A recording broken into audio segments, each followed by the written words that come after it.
Bienvenidos a Lo Simple No Vale. Alfonso, Jesús, ¿qué tal estáis? Muy bien, un abrazo de aquí. Muy bien, todo en orden. Bueno, vamos a hablar sobre África, importantísimo continente. Hacía que no nos veíamos, hay muchas noticias. Alfonso, si quieres empezamos por ti. Vamos a hablar de República del Congo, de todo lo que está sucediendo, lamentablemente, porque está muriendo mucha gente.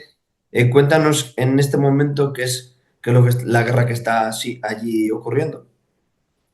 Bueno, en República Democrática del Congo, que es un error común, hay dos, República del Congo y República Democrática del Congo, lleva habiendo una guerra bastantes años.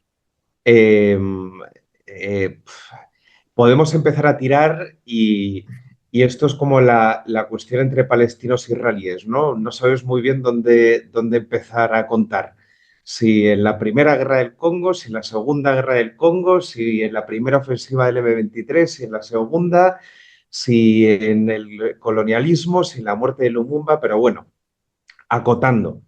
Nosotros nos encontramos ahora con una situación que vamos a empezar a contar a partir de 2021, donde un grupo armado conocido como M23, Movimiento 23 de Marzo, de base étnica mayoritaria Tutsi, retoma las armas tras haberlas abandonado en 2012 y, eh, y comienza una serie de ofensivas bajo el lema 100 batallas, 100 victorias en la región de Kivu Norte, que tiene este nombre. Como dato curioso, el nombre de Kivu se debe a un lago que colinda con tanto Kivu Norte como Kivu Sur y que separa Ruanda de República Democrática del Congo, y comienza una ofensiva en Kivu Norte.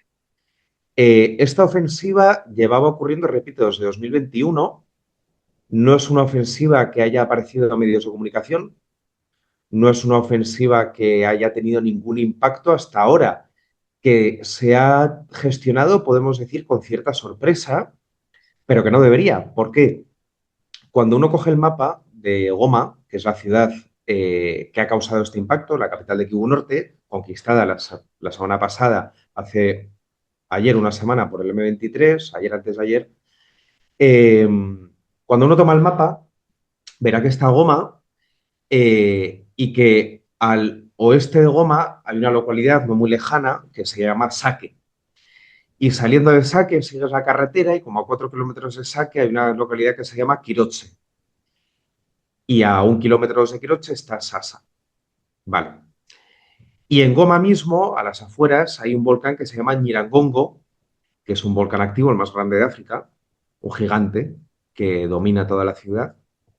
Eh, Bien, pues nosotros si nos remontamos a 2023, en Sasa ya estaba el M23, es decir, a 15-20 kilómetros de Goma, lo que se dice un tiro de piedra, y en el Ñirangongo, en la ladera contraria a la ciudad, ya estaban combatiendo el M23 contra el ejército de los Guazalendo. Guazalendo es una milicia local cuya traducción al swahili sería patriota.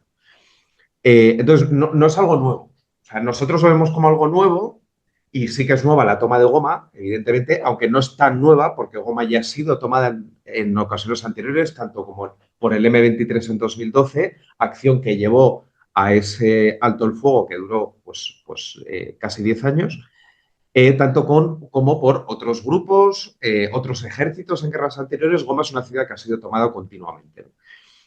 Entonces, es importante a la hora de tratar este tema eh, valorar que la situación del Congo es nueva en 20 kilómetros, pero no lo es en el resto de Kivu. O sea, por ejemplo, la zona minera de Rubaya, que es una zona muy rica en coltán, lleva estando controlada por el M23 desde hace un par de años y está relativamente cerca también de Goma, ¿no? No tan cerca como Sasa o como Nyiragongo, pero sigue estando cerca.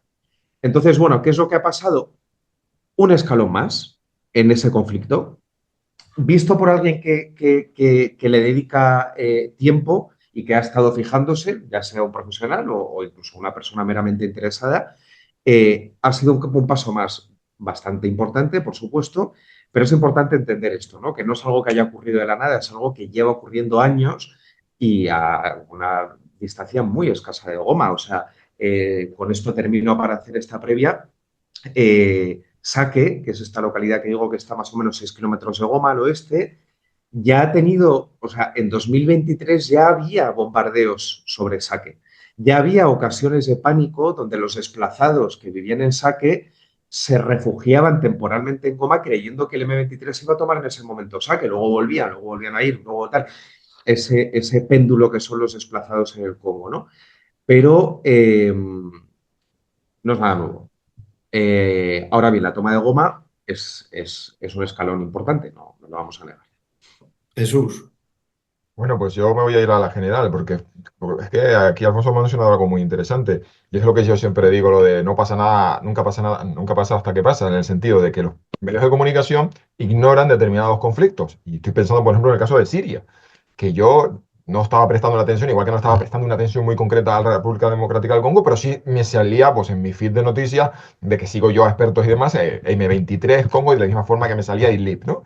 Y esa sensación de que si no estás prestando atención, sabes que hay algo y de repente una mañana te levantas y se han precipitado los acontecimientos. De ahí surgen luego, claro, en el caso de Siria surgían las teorías de la conspiración. ¿Cómo ha pasado esto? Pues porque ha habido toda una serie de fenómenos que tú no has estado prestando atención, que ha sido el debilitamiento del Estado eh, sirio, que los que estaban, los periodistas que sí estaban cubriendo el asunto, sí lo estaban, y en el caso de la República Democrática del Congo, no sé cómo lo ve Alfonso, pero el papel de Ruanda, porque es que si ponemos un mapa para que la gente se haga una idea, ¿no? Tenemos el país, tenemos la capital, Kinshasa, está en lo más occidental del país, que es un país enorme, y el problema es que es un país que es muy rico en recursos, y esos recursos están pues en algunas regiones, no voy a decir periféricas, pero sí muy alejadas de la capital, con lo cual siempre ha sido relativamente fácil, una, de que surja un movimiento separatista, eh, Katanga, bueno, estoy pensando, porque claro, si nos ponemos como bien decía Alfonso, si nos ponemos a hacer en el arco histórico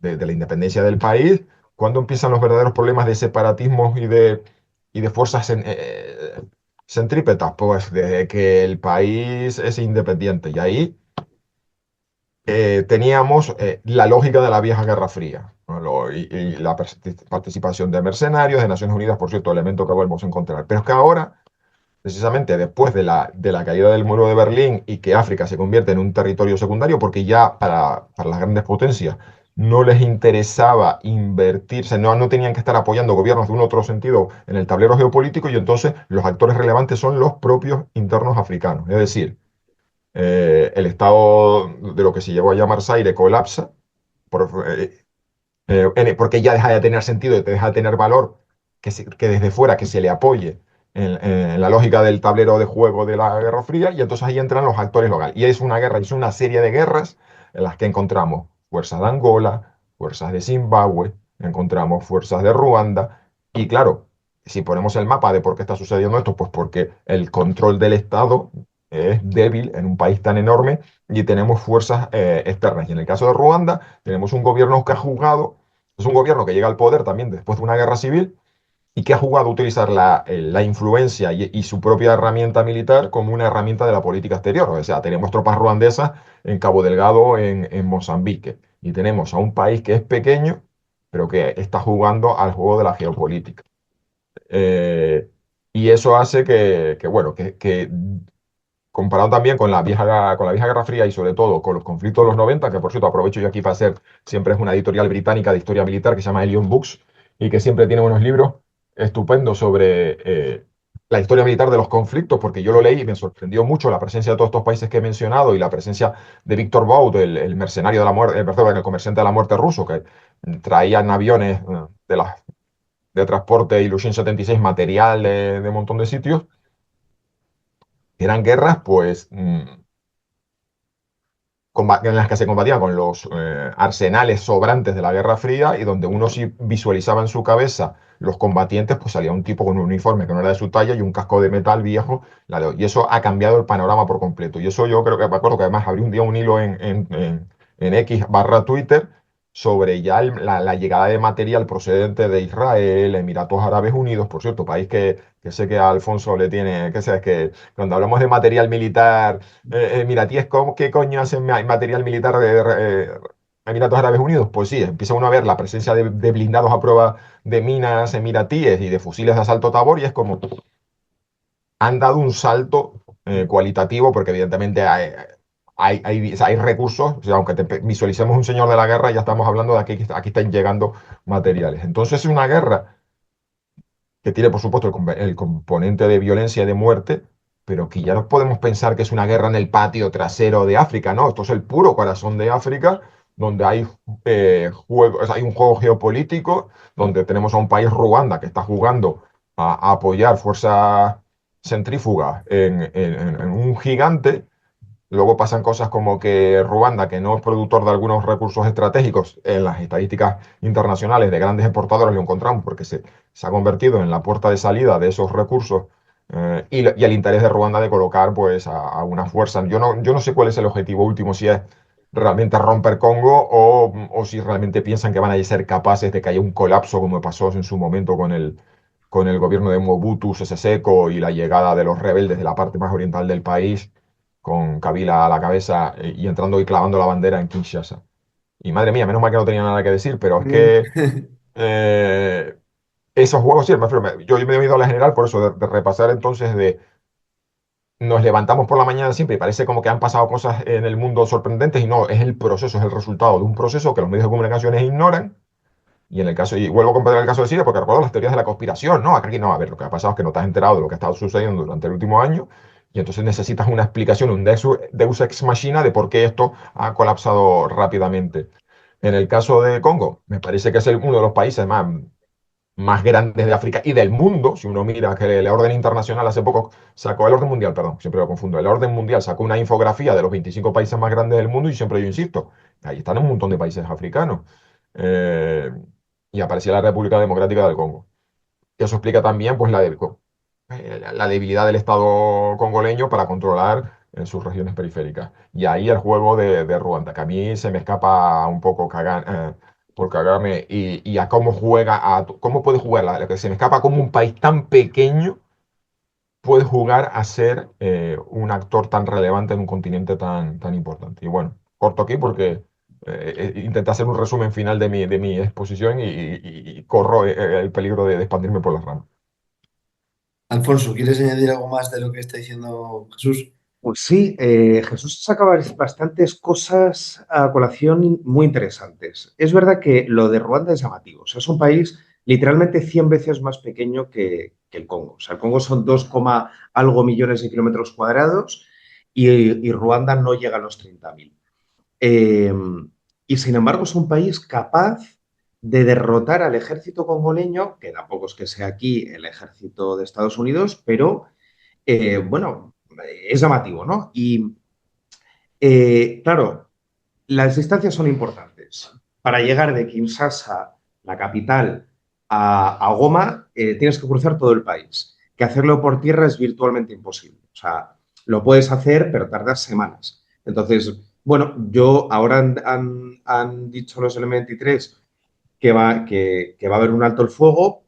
No ha respondido a ello el gobierno congoleño, o sea que me imagino que ellos lo van a tomar el tiempo que les interese, pero si nosotros vemos una respuesta congoleña, queda tiempo, porque las tropas que hay también desplegadas en el este del Congo se enfrentan a más de 100 grupos armados aparte del M23. De hecho, nosotros decimos M23 para simplificar. Realmente quien ha tomado Goma es la Alianza del Río Congo, que engloba a otros grupos armados, incluyendo el M23, que es el más potente, el más conocido y el que realmente maneja el cotarro, ¿no? Pero también tienes a la Codeco, que tiene unos follones étnicos en Ituri. También en Kivu Norte tienes a la SADF, que es un grupo de yihadismo radical. Tienes a Red Tabara en la frontera de Burundi. O sea, claro, entonces, a la hora de hacer frente el ejército congoleño a esta barbaridad de grupos, es normal que pierda. Por eso también se apoyan tanto en misiones internacionales de dudosa utilidad, se apoyan en esas imágenes de los mercenarios que se han visto, mercenarios rumanos, que yo les vi cuando estuve por la zona y les veías ahí protegiendo caminos y las afueras de localidades. Estaban incluso en la parte más de saque más cercana al M23, estaban tumbados a la Bartola, en la pick-up, eso sí, y, Y claro, ¿qué es lo que pasa con Ruanda? Lo que dice Jesús, ¿no? Porque, ¿qué es lo que tiene Kagame? Yo tengo una teoría personal. Kagame es extremadamente inteligente. Entonces, él sabe lo que quiere cada uno. Entonces, él dice, vale, ¿Europa qué quiere? Pues Europa quiere gobernantes africanos que hagan temas de energía limpia, que de transición energética. Venga, pues yo me voy a apuntar a todos los programas que pueda de Europa de transición energética y energías limpias y verdes y de los colores que tú quieras. Y la Unión Europea, encantada de la vida, le da dinero. Dice la Unión Europea, nosotros tenemos estamos sacando gas natural licuado en Mozambique, como decía Jesús, tenemos insurgentes dando la tabarra en esa zona y dificultándonos las extracciones, pero tampoco podemos llevar a soldados europeos a morir. Sí que es verdad que hay una misión de la Unión Europea de entrenamiento, pero explícale tú a los europeos, joder, si ya pasó lo que pasó con Irak, explícale tú a los europeos que te vas a ir van a morir soldados portugueses o españoles en Mozambique por el gas y tal. Bueno, sería un despropósito. Entonces, Kagame, muy inteligente, ofreció sus tropas para acabar con la insurgencia y la Unión Europea le regó con dinero, 20 millones en 2022, otros 20 en 2024. Tampoco es que sea una fortuna, pero es un buen dinero que no se sabe hasta qué punto se ha destinado en su totalidad a Mozambique. Entonces, él sabe encontrar, o sea, su mayor socio comercial, por ejemplo, es Emiratos Árabes Unidos. El segundo es la India. Que la gente, todo el mundo diciendo, no, es que Europa tiene su parte de responsabilidad, ¿no? Como acabamos de mencionar. O sea, Europa mira, lo tengo aquí apuntado, en el programa indicativo plurianual, entre 2021 y 2027, le han bolsado y le va a embolsar a Ruanda la Unión Europea 260 millones de euros, ¿no? Pero repito, Emiratos Árabes Unidos, su mayor socio. ¿Por qué? Comercial. Porque le compran el oro, es su mayor comprador de oro, el segundo es la India, pero vamos, la India le compra un 7 o un 8%, y el coltán también se le compra, pero sobre todo el coltán se lo compran Hong Kong y Tailandia y otros países, todos asiáticos. Entonces dice, vale, pues Emiratos Árabes Unidos quiere oro, pues yo le ofrezco oro a Emiratos Árabes Unidos, aunque lo saque del Congo, pero lo voy a sacar de ahí. China. China también tiene muchísimo metido en Ruanda. Tú te vas a Kigali, a la capital, y está lleno de chinos, está lleno de negocios chinos, está lleno de empresas chinas, porque al final ellos dicen, vale, nosotros necesitamos sedes para poner nuestras empresas, en nuestras constructoras, en nuestras cosas, en nuestros tal, y es verdad que Nairobi en la zona es un hub bastante fuerte de los chinos, pero Kigali también lo es. Entonces, Kagame al final consigue encajar las piezas de lo que quiere la gente en África Oriental para ofrecérselo sin caer en la trampa de las contradicciones. Porque, claro, Rusia, por ejemplo, está desarrollando un programa de energía atómica, ¿no? Entonces dice, oye, pues mira, con Israel tiene unos programas de drones conjuntos. Entonces, si tú analizas todas las asociaciones que tiene Kagame, literalmente con todo el mundo, porque decía, bueno, Irán investigando, ¿no? Pero con Irán a lo mejor se lleva mal. No se lleva mal con Irán, se lleva bien con todos. Es verdad que Irán no es un socio fuerte, pero tienen buenas relaciones. Entonces, claro, ¿en qué molesta a los europeos la energía atómica? Nada, porque con los europeos se está desarrollando lo de las energías verdes y luego está haciendo el tema de Ruanda, de Mozambique. Con el tema de la exportación de oro, pues a lo mejor le podría molestar, entre comillas, a Suiza, ¿no? Que es el país europeo que más interés tiene por el oro. Pero bueno, Suiza ya tiene sus proveedores en Mali, en Burkina Faso y en otros países, ¿no? Entonces el tío encaja todas las piezas y lo ha conseguido. Lo ha conseguido. Entonces es un país que, para que nos hagamos una idea, Ruanda tiene 14 millones de personas y recibe un poco más de 1.000 millones de euros en ayuda. Nigeria son 200 y pico millones de personas y recibe en torno a un poquito más de 4.000 millones de ayuda. Tú haces la comparativa entre cuántas personas por ayuda hay en Ruanda y cuántas personas por ayuda hay en Nigeria o en cualquier país africano y flipas, porque la proporcionalidad en Ruanda se multiplica por 100. Coge Reino Unido. De Reino Unido recibe entre 30 y 40 millones al año. Pero es que cuando Reino Unido se quiere quitar a los inmigrantes de encima, el primer país que se adelanta es Ruanda. Entonces, Kagame siempre está preparado para ofrecer a esos posibles socios lo que quieren. ¿Qué ofrece el Congo? Corrupción, caos, otras tantas guerras que no están sabiendo gestionar por una serie de razones, pero que están ahí y es un hecho. Entonces, el europeo dice, o el emiratí en este caso, o el tailandés o el hongkonés, dice, yo quiero sacar materias primas del Congo, pero el Congo es un cacao. ¿Cómo las puedo sacar de una forma sencilla? Por Ruanda. Y dice los ruandeses, tranquilo, que ya me encargo yo de que te llegue todo bien. En cambio, por el Congo sería un jaleo. Como tenga que atravesar medio Congo con las materias primas, se me queda el camión en el barro, me ataca un grupo armado y me roba. Luego el impuesto de corrupción para el funcionario de turno, qué jaleo. Entonces, todo lo que no es capaz de ofrecer el Congo, aunque tiene el potencial para hacerlo, sí que lo ofrece Ruanda siendo un país diminuto. Y ahí, Jesús, es donde veo yo, eh, es que hice un artículo de 2.500 palabras sobre todos los grandes socios que tenía Ruanda. Por supuesto, Estados Unidos. Estados Unidos tiene un programa militar en desarrollo en una colaboración de entrenamiento y demás con Ruanda, precisamente. Entonces, claro, es que buscas un país medianamente importante que esté a malas con Ruanda y las cosas como son, no lo encuentras. No lo encuentras.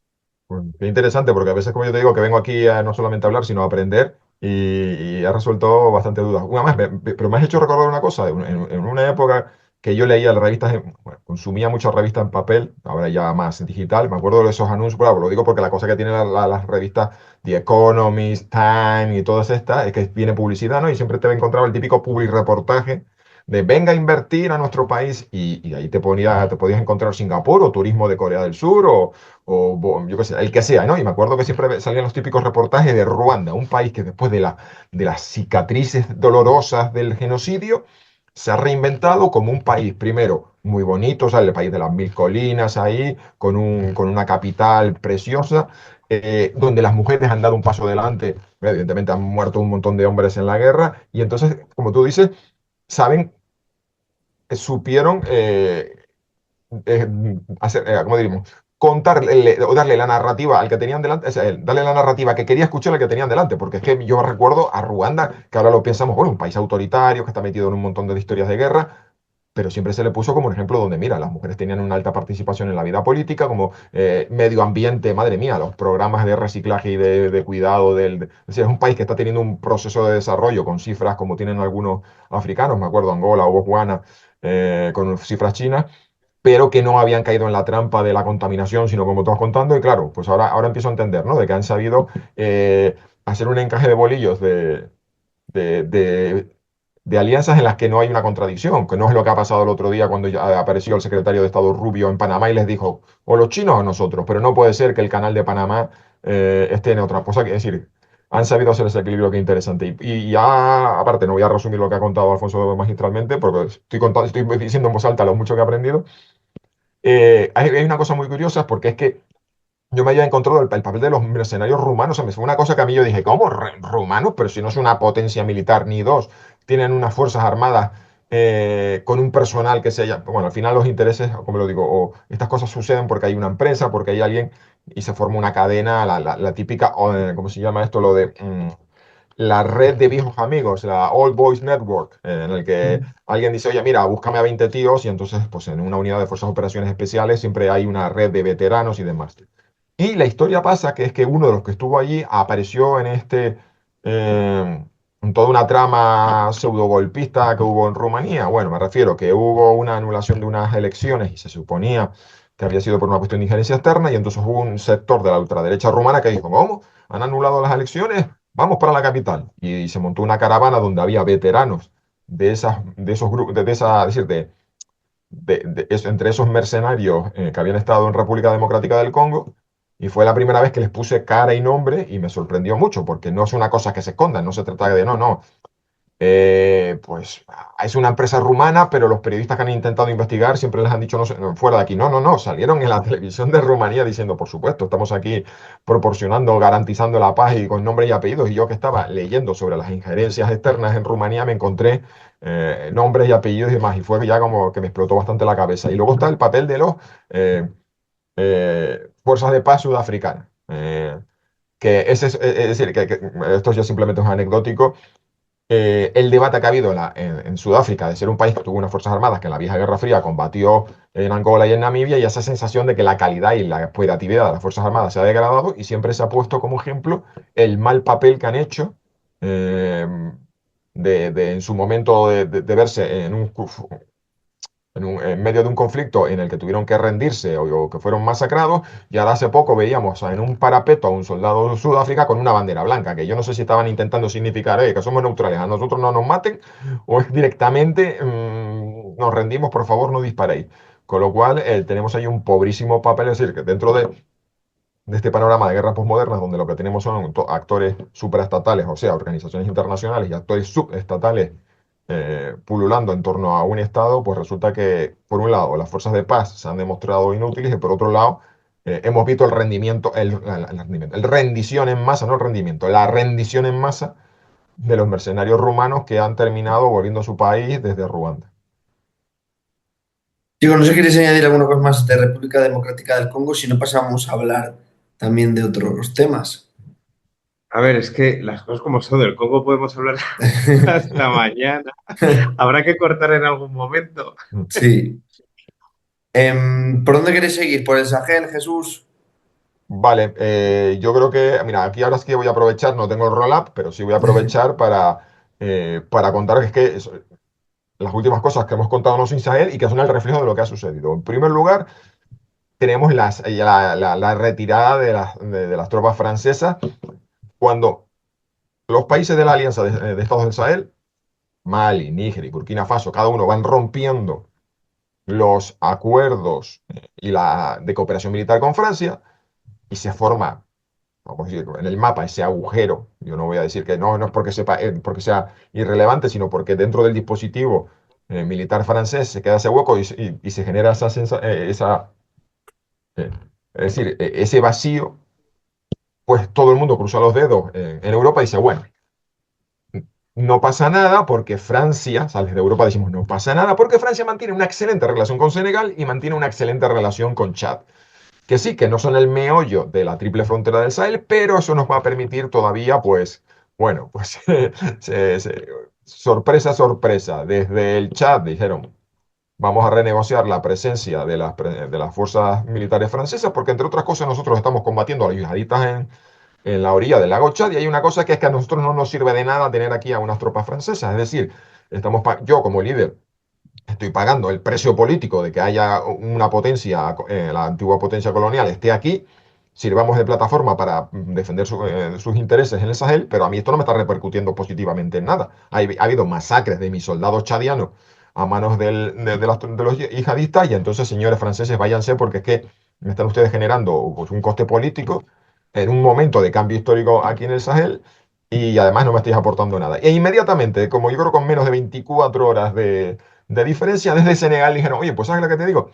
También es un momento de empezar a replantearse el papel francés. Y entonces, en una cosa de 24, pero que fue así, 24 horas, se anunció que se retiraban franceses también de Senegal y Chad. Evidentemente, bueno, eso sí, todos han dicho, oye, que los queremos que se vayan, pero no que los estamos echando de mala manera, sino simplemente pensamos que ahora vamos a tener que tener una relaciones de tú a tú. Ya vamos a dejar de ser, es decir, de soportar, vamos a dejar de soportar el paternalismo francés, que con sus bases, que son un atentado no, un insulto contra nuestra soberanía nacional, pero oye, que por supuesto que estemos a buenas. Y de hecho desde Francia han dicho, oye, ¿sabes lo que pasa? Que no me estás echando, es que yo me voy. Porque ¿sabes lo que te digo? Que esto de la presencia militar francesa en África, a lo mejor ya era hora de reconsiderarla. Y es quizás nosotros lo que tenemos que hacer es tener a nuestras tropas en Francia viviendo con su familia, y solamente puntualmente cuando haya una crisis hagamos una proyección de fuerza.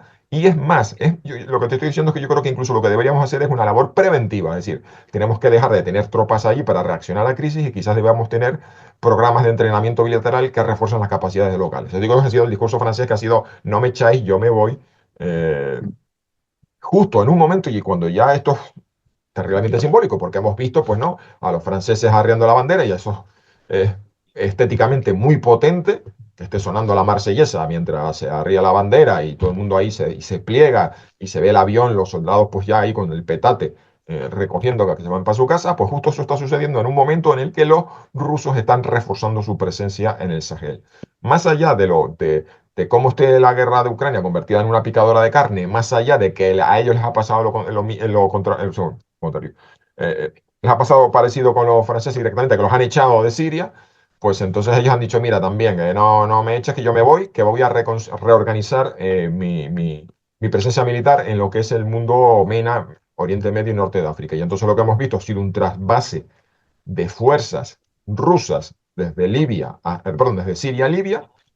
Hay por lo menos 3 bases en las que, a través de inteligencia de fuentes abiertas, porque desde los fotos de satélites de la empresa Maxar a la gente haciendo fotos pues, de las caravanas militares que se va encontrando, y esto lo tenemos en Ocean Sahel contándonos las bases militares de Libia, donde se ha detectado, no, hablamos de la comunidad, hablo aquí, me pongo la primera, no es un plural majestático, es la primera persona, es la comunidad OSIN, que desde esto, entre las redes sociales y las fotos satélites, diciendo, señores, hemos detectado que hay obras de ampliación y mejora en bases militares, en al menos 3 bases militares de Libia.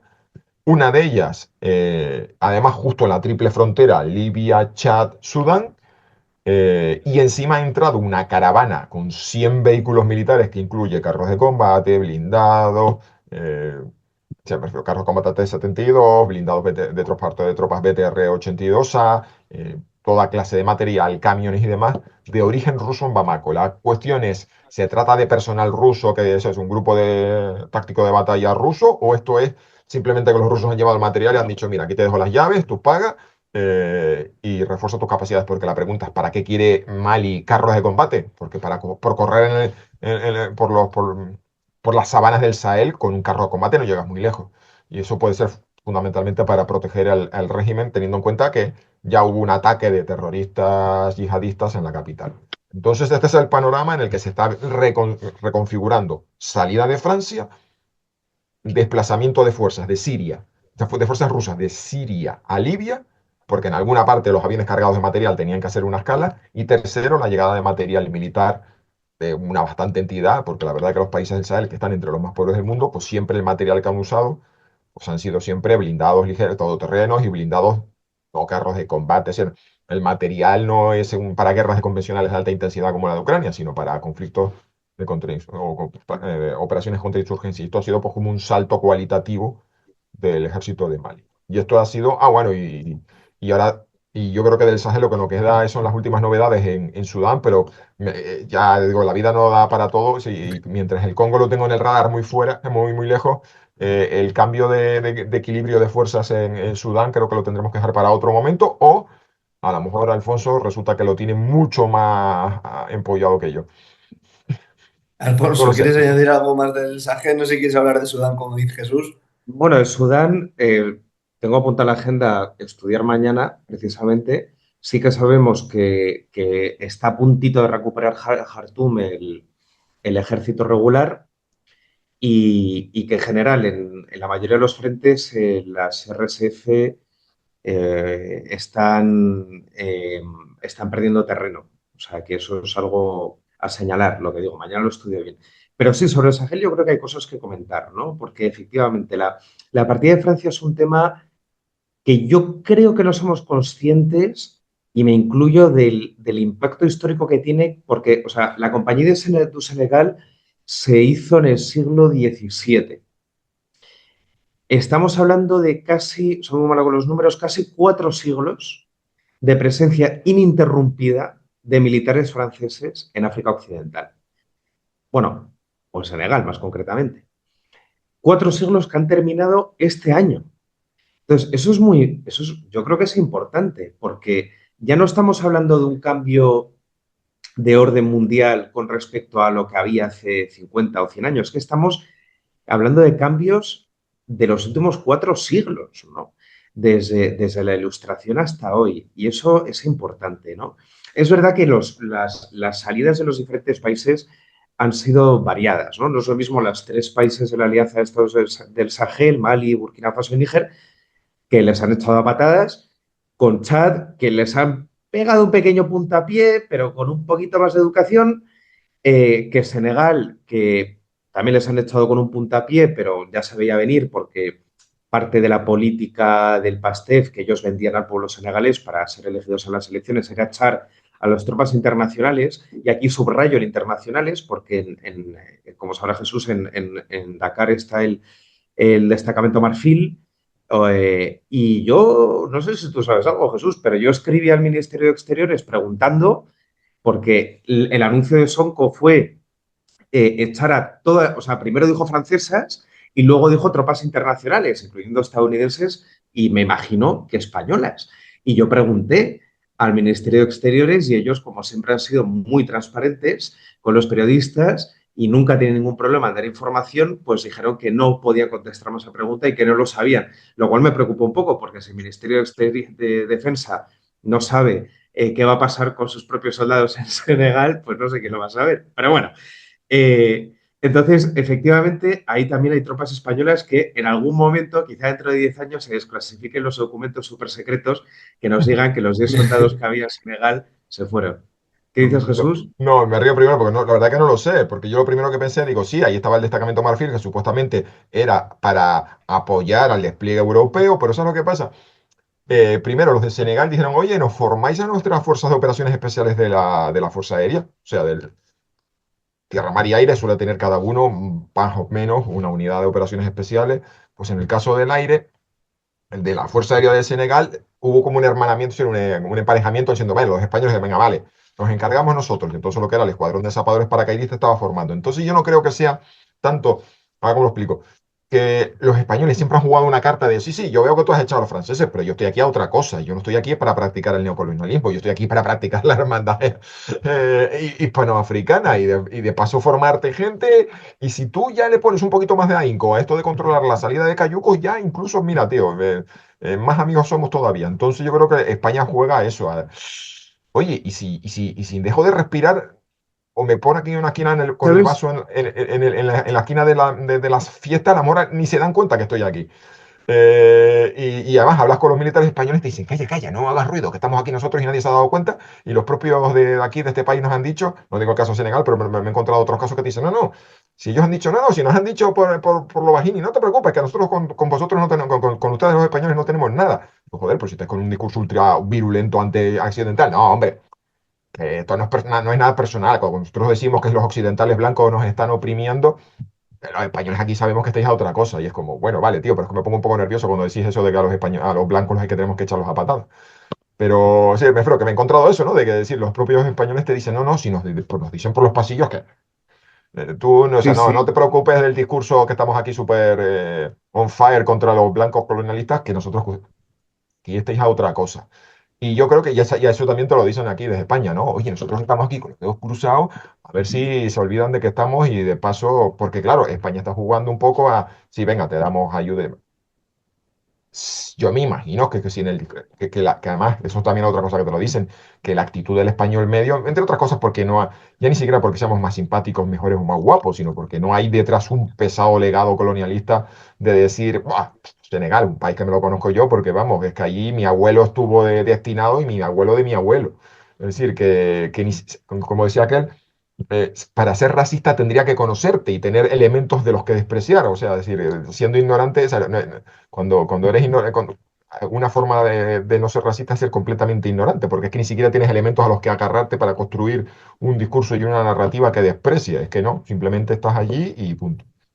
Dicho, bueno, Habrá que ver, habrá que ver. lo he dicho jocosamente, sino que decir que cojas al azar un militar español y no tenga prejuicios, pero me refiero que no tenemos, que no se presupone una narrativa paternalista del pesado legado. Aquí venimos a enseñaros que sí, que estéis aquí en plan formación. Entonces digo, madre mía, ¿cómo me rollo? Lo que me refiero es que los españoles juegan siempre a nos tratan diferentes porque somos diferentes.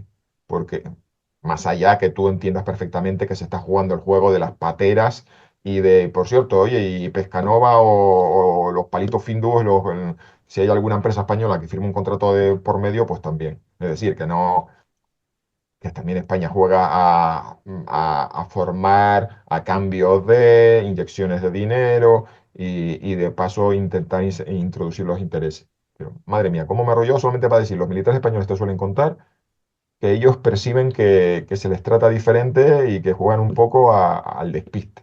A decir, Sí, yo me sí, quedo aquí calladito sin hacer ruido. lo mismo decían en Mali, pero al final lo somos también. Ahora se supone que vamos a volver que llevan diciéndolo un año, esperemos volver. Yo solo digo que ahí está el destacamento Marfil y a mí sí que me llamó la atención que a la hora de preguntar no me dijeran, no sé, estamos luchándolo, que es lo que suelen decir en estos casos, estamos luchándolo o no, no se aplica a nosotros.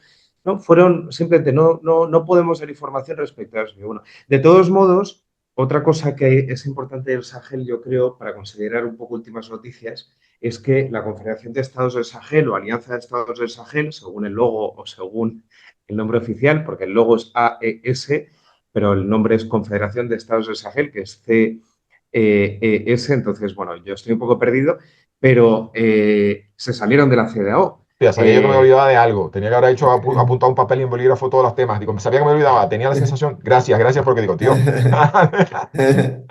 Dice, tío, tengo la sensación de que me estoy olvidando de algo importante y no me acuerdo qué. Perdón. Nada, nada. Lo iba escribiendo mientras hablabas tú. Mira, bueno, pues eso. Entonces, los estados de Sahel se han salido el 29 de enero, o sea, antes de ayer. Y es interesante porque, claro, que se hayan salido eh, abre una cuestión, ¿no? ¿Significa eso que el que forme parte de los estados del Sahel, de la Alianza de Estados del Sahel, no puede estar en la CEDEAO? ¿O sí que puedes estar en los dos a la vez? Porque hasta ahora formaban parte de la CEDEAO y la CEDEAO les quería todavía con ellos, pese a tener esa organización paralela. Y en el momento en el que se ha visto que más o menos sí que realmente puedes estar en las dos organizaciones, hay un par de nombres que destacan, ¿no? Un par de países. Uno es, en menor medida, primero hablamos de ese, de Chad. Chad es un país que, bueno, que le puede interesar en cierta medida encontrar esa cooperación militar que parte que es la base al final de la Alianza de Estados del Sahel y con la expulsión de Francia, pues oye, de repente puede encontrar, se habló en su día, hubo una gira no me acuerdo quién, la verdad, si era un ministro o era el propio presidente de Chad, por los diferentes países, por Burkina Faso, por Mali, por Níger, el año pasado, el primer cuatrimestre del año, eh, y ahí se empezaba a rumorear, ¿no? La posibilidad, pues a lo mejor hay tanteo terreno, no le llamó tanto la atención, pero en cualquier caso, Chad es un país que hay que prestar atención. Además, es muy útil formar parte de la Alianza de Estados del Sahel porque la CEDEAO, pese a que muchos gobiernos de la CEDEAO no son democráticos y no cumplen con los estándares básicos de derechos humanos que técnicamente promulga la Unión Africana, porque recordemos que la CEDEAO está subrogada a la Unión Africana, la Alianza de los Estados del Sahel no, ellos tienen sus propias normas. Entonces, cuando tú eres un Estado autoritario y encima en una situación de conflicto, la verdad, formar parte de la Alianza de Estados del Sahel no es necesariamente una mala idea. Y el segundo país que sí que destaca más y que de hecho el ministro de Exteriores de este país que voy a decir ahora dijo que si hicieran un referéndum su población votaría que sí a la hora de integrarse en la Alianza de Estados del Sahel es Togo.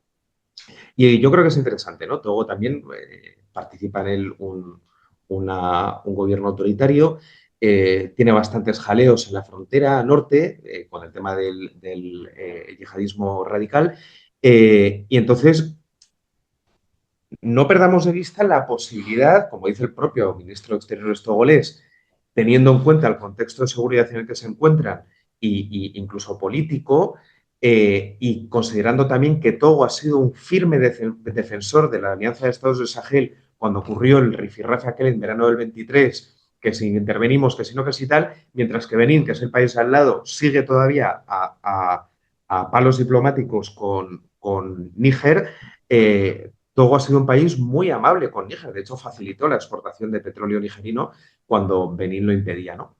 Entonces, ojo a la posibilidad de que dentro de 6 meses nos volvamos a encontrar en las pantallas y tengamos que hablar de que hay nuevos países, o en un año, nuevos países en los cuales destacan sobre todo pues esos dos, ¿no? Togo y Chad. Veremos.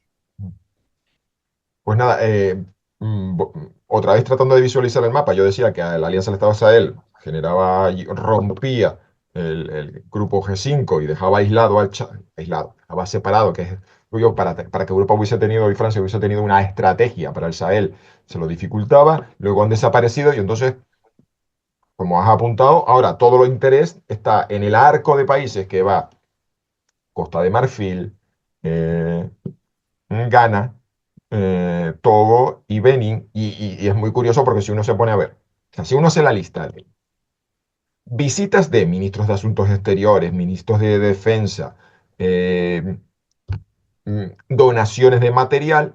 De repente ha habido una lluvia en los últimos 3 años, 2, 3 años, de material militar estadounidense, británico, francés, eh, a, a Costa de Marfil, a Ghana, mientras Togo y Benin negociaban el intento de comprar material militar con los problemas que tenía Rusia. No, el problema, evidentemente que Rusia no podía no, a ver, ¿cómo lo digo?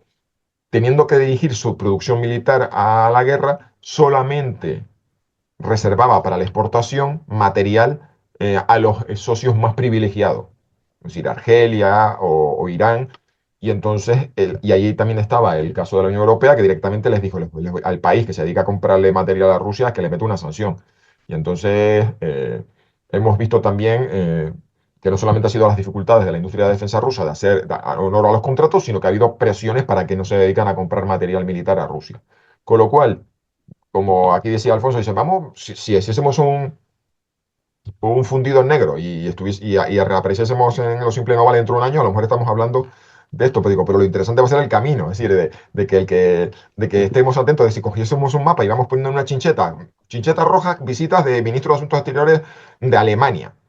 Y vas a ver, porque esto además la comunidad OSINT tiene, que como tanto ya entre que lo tienen programado a través de algún script y porque son autistas ahí, tienen largas noches de insomnio, que se dedican a visualizar en Flight Radar 24 los movimientos de los aviones VIP de transporte VIP, y uno ve discretamente, pues mira, está despegando desde Frankfurt un avión que tiene en su programa de vuelo aterrizar en Accra o yo qué sé, o Avillán, y diciendo qué hace el ministro de Asuntos Exteriores alemán, ha tenido una mini gira por los países, pues Alemania, Francia y demás. Entonces, y bueno, y por supuesto Estados Unidos, que ya uno de los miembros de la comunidad OSINT había detectado que había ya movimientos de aviones de contratistas civiles, que son los que llevan toda la logística a la presencia militar estadounidense, y que ya había equipos de entrenamiento de fuerzas especiales estadounidenses. Es decir, que saliéndose estos tres países que hemos mencionado de la CDA, estableciendo una propia alianza con relaciones privilegiadas con Rusia, con Senegal y con Chad, eh, acabando ya la larga presencia militar francesa, pues el tablero de juego geopolítico aquí va a ser procurar que estos países no caigan en la órbita rusa, en el sentido de que digan, mira, señores, vamos a pedir aquí a que venga Wagner, como República Centroafricana o como Mali, porque la cosa se ha desmadrado. Dos, vamos a hacer exactamente igual que Mali, que aparezca por aquí, que desembarque el Sparta 4 o alguno de estos buques rusos, nos traiga aquí un montón de ayuda militar, y la virulencia de estos países, de los discursos y las narrativas de estos países se haga más antioccidentales. Entonces, por eso digo yo, y eso es otra cosa que yo decía, que a lo mejor es un artículo que tengo que hacer de una vez, y es, de la misma forma que decía, colocar chinchetas en el mapa, hacer una lista de cuáles fueron los viajes oficiales del presidente Joe Biden, de su primera, de la vicepresidenta, o Kamala Harris, de la secretario de Estado y secretario de Defensa en los últimos 4 años, la legislatura de Biden. Y pongamos esas chinchetas y nos va a salir un arco que va de Cabo Verde a Nigeria. Bueno, yo hice en su día creo que fue el año pasado, un artículo sobre las visitas de los altos cargos, creo que era francés, ruso, españoles, bueno, de varios países. Y es curioso porque el que menos, bueno, Biden estuvo en Angola y ya, y de hecho ya fue hace 2 meses. Que por cierto, una cosa del Congo, ¿puedo decir una cosa del Congo? Claro. Claro. Ojo, Angola, me había olvidado de esto. A ver, esto es una idea que yo tengo. ¿No os parece curioso que, o sea, Biden fue a Angola para el tema de multiplicar o exponenciar o, no sé, mejorar el tema del corredor Lobito, ¿no? Que es un corredor que lleva materias primas del sur del Congo, de Zimbabue y de Angola a Estados Unidos. Y la idea es hacerlo mejor y que llegue más y que sea más guay. ¿No os parece curioso que un mes después de esa visita Paul Kagame diga contra, que a lo mejor se me acaba el chollo y que ya no sacan las materias primas por mi país y empiezan a sacarlas por Angola? Y Angola es un país, además, que siempre ha tenido mucho interés en que haya paz en esa región. De hecho, todas las conversaciones de paz entre Kagame y Tshisekedi, el presidente congoleño, han tenido lugar en Luanda, en Angola.